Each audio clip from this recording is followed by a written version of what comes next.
Hello lads and ladies, I'm Cameron with Z1 Off-Road. Today I'm here to introduce you to the attic storage system for the Nissan Xterra. So as you can see, we have plenty of MOLLE slots for you. This is going to install in the trunk area of your Xterra. There should be 4 factory hooks in the roof. You're going to remove those and these little brackets are going to go in their places and allow you to mount this beautiful storage rack up in the rear end of your Xterra. So Cameron, why do I need one of these? Well, I'll tell you. I went on a camping trip with one of these. It was a great spot to hide all the soft goods. I was putting jackets up there, shoes, books, you name it. Little things that I wanted to keep tucked away and safe.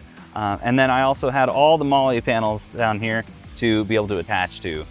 So you're gonna be able to put your recovery gear, your inflators, your 4-way inflating hose kits and stuff. You're gonna be able to put all kinds of gear up there that will attach to MOLLE systems. So just to walk you through some of the features we got here, it's a 2-piece construction for extra rigidity.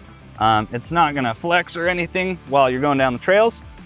We have a fully boxed construction of welded aluminum. So it's gonna be lightweight while still being able to hold all the gear you need. It's got slots along either side for coat hangers and hanging up things like that.